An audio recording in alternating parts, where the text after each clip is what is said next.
औज़ुबिल्लाहि मिनश्शैतानिर्रजीम बिस्मिल्लाहिर्रहमानिर्रहीम अल्लाहुम्मा सल्लि अला सय्यिदिना मुहम्मदिन व अला आलि सय्यिदिना मुहम्मदिन बिअददि कुल्लि ज़र्रातिन मिअत अल्फ़ अल्फ़ि मर्रा।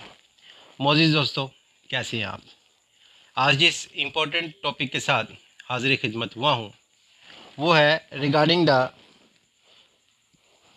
Protection against harassment of women at work place 2010। ये जो एक्ट बना, protection against harassment of women at the work place act 2010, इसके हवाले से आज हम एक बात करेंगे और एक बहुत मशहूर केस जो कि 2013 MLD पेज नंबर 198, इसके हवाले से इस केस को डिस्कस करेंगे। तो इस केस में पहले हम ये देख लेते हैं कि इस केस में हुआ क्या और ये केस क्यों MLD की जीनत बना। एक है इंतहाई अहम इम्पोर्टेंट केस है। इसमें हुआ कुछ यूँ कि एक अकाउंट ऑफिसर जो कि फ़ाइनेंस डिपार्टमेंट में पाकिस्तान इंटरनेशनल एयरलाइन PIA के ये मुलाजिम थे और एक ख़ातून ऑफिसर, ये जो साहब थे इनका नाम आमिर महमूद था, ये सीनियर अकाउंट्स ऑफिसर थे PIA के। एक और ख़ातून थी, इन ख़ातून का मैं नाम नहीं लेना चाहूँगा। ये दोनों जिन्ना इंटरनेशनल एयरपोर्ट कराची पर फ़ाइनेंस डिपार्टमेंट में पाकिस्तान इंटरनेशनल एयरलाइंस में काम करते थे। चनाचा एक दिन ख़ातून ने सीनियर अकाउंट्स ऑफिसर जिसका नाम आमिर महमूद मैंने लिया, इनके अगेंस्ट एक एप्लीकेशन फ़ाइल की। ये कंप्लेंट जो फ़ाइल की, ये कंप्लेंट जो उन्होंने फ़ाइल की, उन्होंने सबमिट की, इसमें उन्होंने ये एक ऑब्जेक्शन लगाया, एतराज़ ये उठाया कि जो सीनियर ऑफिसर आमिर महमूद हैं, इन्होंने वर्क प्लेस पर मेरे साथ इन the presence of other employees मेरे साथ बदतमीज़ी की है, मुझे हरासा किया है। कैसे किया है हरासा? मुझे इन्होंने जाहिल और बदतमीज़ कहा। इस तरह इन्होंने मुझे हरासा किया है in the presence of other witnesses. चनाचा जैसे ही ये कंप्लेंट मसूल हुई, क्योंकि ये 2010 में ये एक्ट बन चुका है, इसके मुताबिक ख्वाह कोई इदारा प्राइवेट हो चाहे कोई इदारा सरकारी हो, यहाँ पर ऑलरेडी कमेटियाँ तश्कील हो चुकी हैं। ऐसा नहीं है कि ऐसा कोई खुदा न खासा वाक़या वक़ूफ़ पज़ीर होगा तो उसके बाद कमेटी जो है वो तश्कील दी जाएगी। कमेटियाँ ऑलरेडी तश्कील हो चुकी हैं, उसकी भी बाकायदा एक लॉ में मौजूद है कि कमेटी का कौन कौन मेंबर होगा।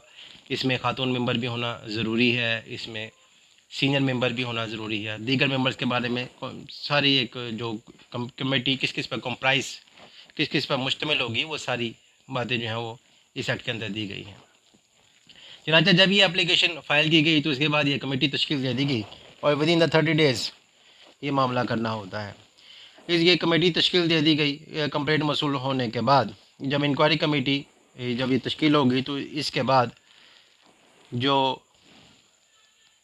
मजरूब जो कि मुद्दई को भी अपना जो उसने कंप्लेन की थी वो, और जिस शख्स के अगेंस्ट, जिस साहब के अगेंस्ट ये एप्लीकेशन आई थी, उसको भी इतला दे दी गई और उसको जवाब फ़ाइल करने का प्रॉपर मौका दिया गया और इसको फ़ाइल करने का मौका दिया जाना चाहिए भी था अकॉर्डिंग टू द लॉ। और अगर वो जो 7 डेज़ का टाइम दिया जाता है, विद इन द 7 डेज़ अगर वो बगैर किसी एक ख़ास वजह के इसको डिले करता है तो फिर एक्स पार्टी प्रोसीडिंग हो जाएगी और जो कमेटी है वो अपना काम करेगी। चनाचा इस मामले में भी आमिर महमूद को आगाह कर दिया गया और उसने अपना जवाब सबमिट करवा दिया। उसके बाद दोनों पार्टीज़ के स्टेटमेंट वो रिकॉर्ड किए गए। ना सिर्फ इतना बल्कि कानून इंसाफ के तकाज़ों को पूरा करने के लिए शहादतें भी रिकॉर्ड की गईं।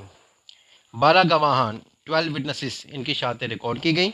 इसमें से कुछ विटनेस जो थे वो जिसने इल्ज़ाम लगाया था उसके थे और कुछ इल्ज़ाम जिस पर इल्ज़ाम लगाया गया था उसके थे। दोनों के विटनेसेस जो हैं वो रिकॉर्ड हुई। उसके बाद कमेटी ने, जो इंक्वायरी कमेटी थी, इसकी रिकमेंडेशन पर यह जुर्म साबित हो गया और इसकी रिकमेंडेशन पर जो managing director Pakistan international airlines था, इसने एक सेंश्योर लेटर जो है वो इशू किया और इन साहब को किसी और फाइनेंस डिपार्टमेंट के इंजीनियरिंग डिपार्टमेंट में ट्रांसफ़र कर दिया गया।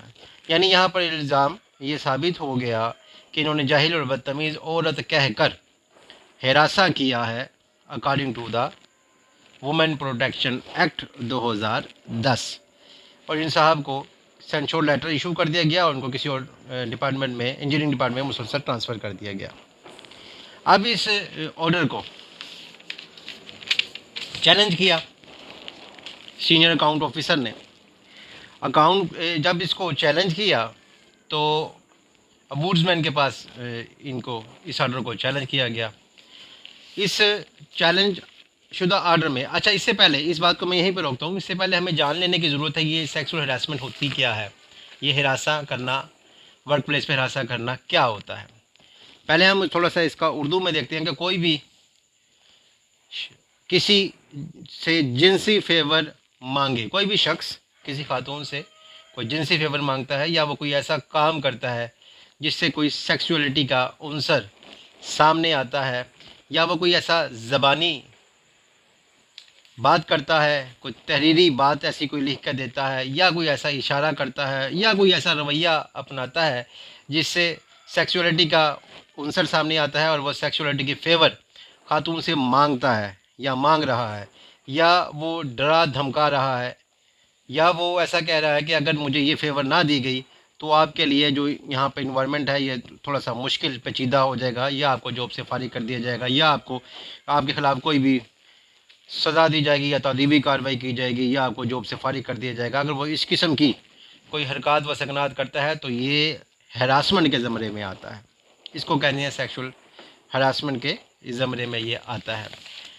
अब हम इसको कुछ इंग्लिश में देखते हैं कि जो हमारा वुमेन प्रोटेक्शन जो हरासमेंट का जो एक्ट है against the women at work place act जो है 2010 का, वो क्या कहता है। इसके मुताबिक जनाब, शॉर्ट कर लेते हैं, थोड़ा सा बड़ा हो जाएगा जिससे।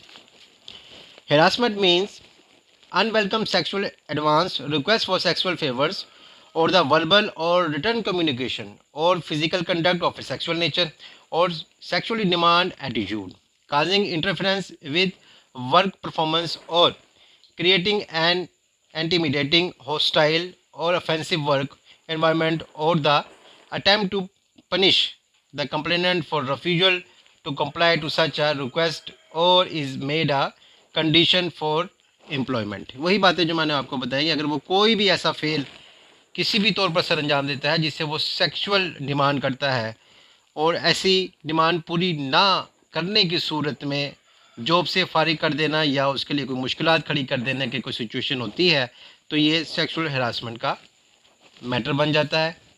अब यहाँ पर सीनियर अकाउंट ऑफिसर साहब ने जो ये अपील की थी, इसमें learned council was beyond the preview and scope of the act that the एलिज्ड words जाहिल एंड बदतमीज़ औरत were used which do not cover the word harassment as defined under section 2 subsection H of the Protection Against Harassment of Women at Workplace Act 2010। Appeal में ये बात सामने उठाई गई, ये मुद्दा उठाया गया कि जो जाहिल और बदतमीज़ का ये वर्ड है, ये किसी भी तौर पर किसी भी तरह से सेक्सुअल हरासमेंट के जो इंग्रेडिएंट्स हैं उनको पूरा नहीं करता है। जो 2010 का ये जो एक्ट बना है, इस 2010 के एक्ट को किसी भी तरह से इसकी डेफिनेशन पर ये पूरा नहीं उतरता है। चनाचा ये अपील मंजूर हुई और जो सेंसर लेटर था वो मुअत्तल हो गया और दोबारा से इन साहब को अपनी जॉब पर जिस पोजीशन पर थे इसी पोजीशन पर बहाल कर दिया गया। यानी ये कहा गया कि जाहिल और बदतमीज़ कह देना जो वुमेन प्रोटेक्शन एक्ट 2010 है, इसके इंग्रेडिएंट्स को पूरा नहीं करता है।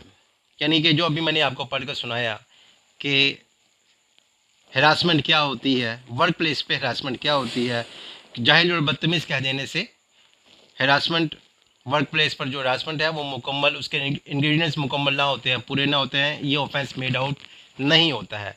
चनाचा इस बात का हरगिज़ भी ये मतलब नहीं है कि किसी भी जगह पर, किसी भी वर्क प्लेस पर किसी भी औरत को जाहिल और बदतमीज़ कह दिया जाए कि इससे कुछ नहीं होता, ऐसा हरगिज़ नहीं है।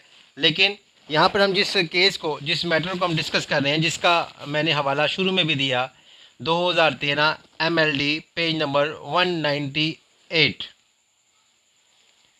इसमें ये मुसर्रत हिलाली मोहतसिब साहिबा जो थी, इन्होंने ये अपना फ़ैसला दिया और ये बड़ी लैंडमार्क जजमेंट है, जिसमें उन्होंने ये क्लियर कर दिया, ये बात वाज़िया कर दी, ये बता दिया गया कि सेक्सुअल हरासमेंट क्या होती है या हरासमेंट एट वर्क प्लेस क्या होती है, और किसी औरत को जाहिल और बदतमीज़ कह देना वो हरासमेंट के जो एक्ट बना है 2010 का, उसके ज़माने में नहीं आता है।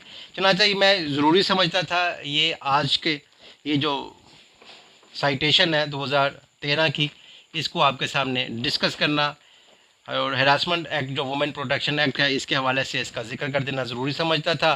चनाचा आज के लिए इतना ही। फिर किसी एक अच्छे इंटरेस्टिंग और दिलचस्प टॉपिक के साथ फिर से हाजिर खिदमत होऊंगा। इसमें कोई बात, कोई इंक्वायरी, कोई चीज़ अगर पूछना जानना चाहते हो तो मुझे ज़रूर कमेंट करके मुझसे पूछिएगा।